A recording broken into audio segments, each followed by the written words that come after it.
Allow me to...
It's the NBA brought to you by...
K Sports on the...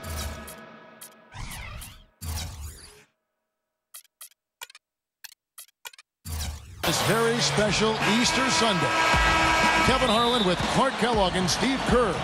Doris Burke joining us from the sidelines. A quick trip here for the Bucks, just one game away before heading back to Milwaukee. Yeah, it's been a bit of a grind for them here lately. It's the third game they're playing in 4 days, Steve. It starts to take a lot out of you emotionally and mentally when you're having to play that much basketball over such a short span. Yeah, and I think we'll see them maybe go a little deeper into the bench as a result, Clark. You know, the guys just worn down right now. This is the part of the season where your bench really has to step up. Here are the starters for Milwaukee. Brandon Jennings and Monte Ellis comprise the back. Marquise Daniels out there with Sanders, and it's Dallenberg in at the 5. And for the Bobcats, we've got Michael Kidd-Gilchrist. Bismack Biyombo is out there with Byron Mullins. And there's Ben Gordon, and it's Walker in at the 1 spot. And stolen by Gordon. Oh, here we go with Gordon. Nobody back. Well, at least the defender got his money's worth on that one. Yep, that was an easy whistle for the official. Bobcats shooting their first free throws. First trip to the line in this one. Gordon hits both of them. And the Bobcats really decided to focus more on the analytical side of advanced scouting. And we'll see if that has an effect on Charlotte's success here the next couple of seasons. D'Alembert passes to Ellis. Over Kid Gilchrist. Ellis can't get it to go. Great defense there. You really have to challenge him at that range. Here's Gordon. The shot's good on the assist by Walker. So it's the Bucks now. 6-point game. Steve, you look at the front office of the Bobcats. Clark, you know, that analytical scouting is something now off the Moneyball baseball idea is kind of catching some steam, it seems like, in the NBA. And down the road for teams like Charlotte, you know, I think could pay off for them. Well, it's got a chance, but you've got to combine the sabermetrics with some real good, astute evaluation of players and establishing a culture for how you want to play, and then plugging players into that culture. Character plus ability. So the Bobcats are going to have to look at it from all angles in a 360-degree format to get this thing turned around. All right, let's go over to the sideline with Doris Burke.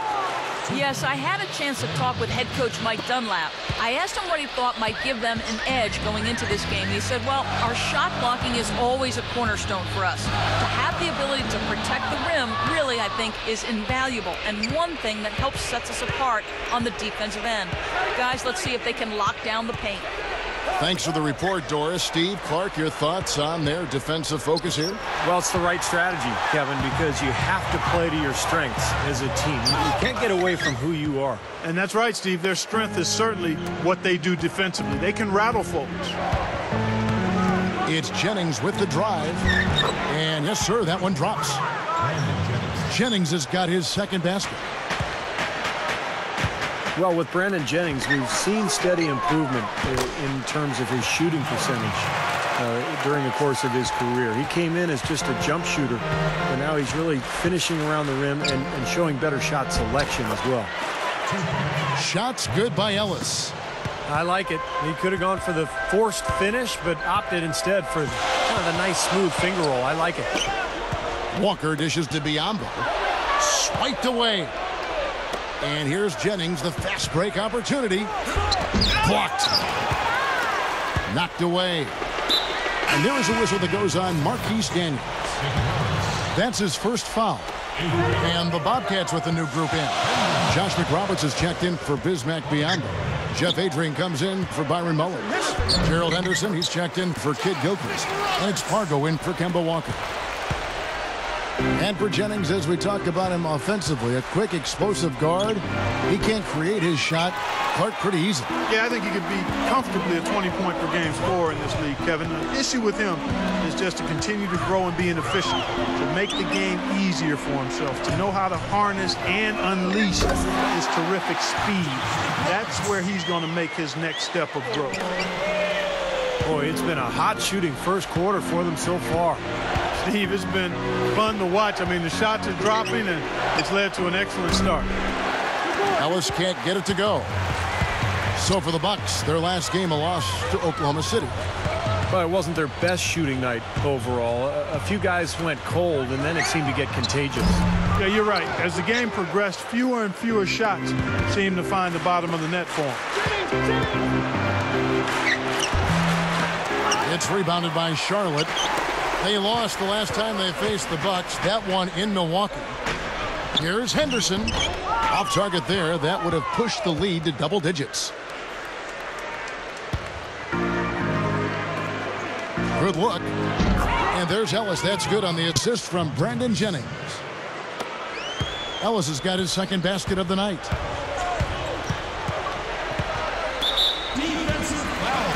Bobcats shooting their third and fourth free throw shots of the night. Yeah, they've just been an ordinary team in terms of free throw shooting this year, guys. About 75%.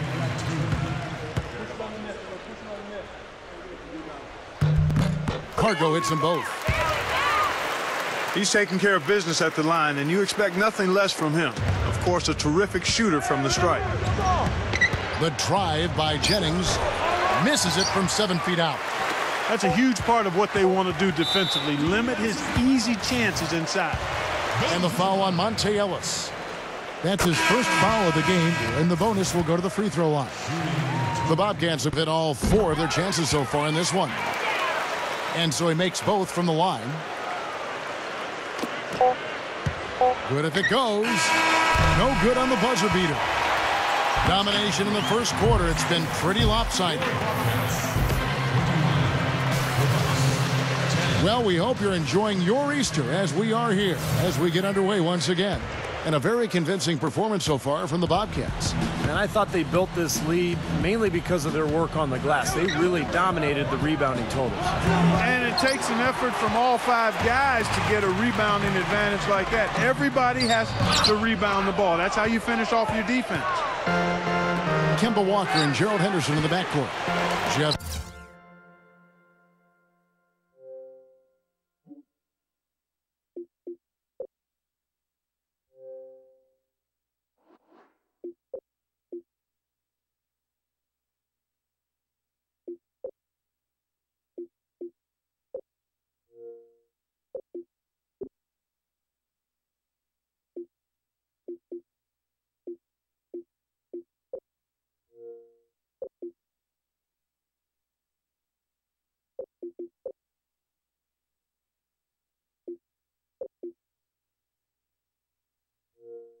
Adrian is out there with Michael Kidd-Gilchrist. And it's McRoberts in at the 5, patrolling the paint. That's the group starting the second quarter for the Bobcats. Ellis. That's good. Ellis has got the first points up on the board here in the second quarter for the Bucks. Well, Ellis is just a dynamic scorer, as we all know. A penetrator, a lane runner. He's a guy who can absorb contact in transition and still finish off plays. Oh, get it! Oh, watch out now. Did you see that? Oh, we got to see that one again, guys. We've got to see that again. I need a replay. I'm not sure what I just looked at. Help out. And Dallenberg kicks to Jennings. And Gerald Henderson is going to pick up that foul. That is his first foul of the game. So for the Bobcats, Biombo, he's checked in for Josh McRoberts. Byron Mullins comes in for Jeff Adrian. And it's Pargo in for Kemba Walker. And Milwaukee calls their first time out of the game. Well, he may just be trying to get a break in the action to clear their heads. You know, a lot of their shots are rimming out. You wonder if their confidence isn't suffering at this point. I think that's a good time to call a timeout. If a team has a few fall the wrong way for them, just burn a timeout and let them forget about it. Regroup, talk about it, and refocus.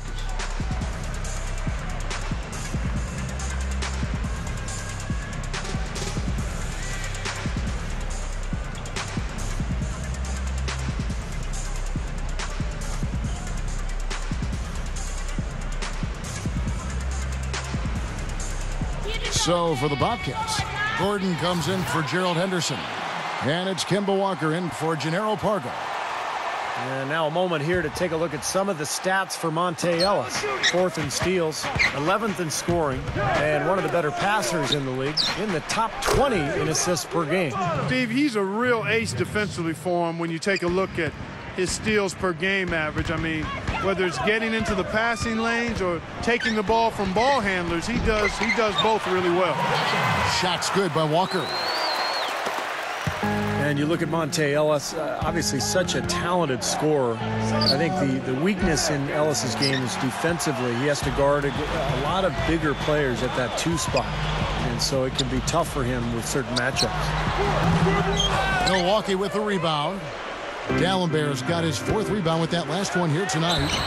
And that one's good. And it's 8 points for Brandon Jennings. Outstanding job there to absorb the contact and guide it in. That's how you impose your will against the defender. He came to play. Going back to Monte Ellis defensively, being smaller can be a challenge, but you see 6'3" players, Delonte West, for example, who do pretty well defending 2s. Is size, Clark, here the only issue? You know, that's part of it, Kevin. I think you've got to look at it in total context. Size is one element of it, but how tough is a guy? How willing is he to bang and body up against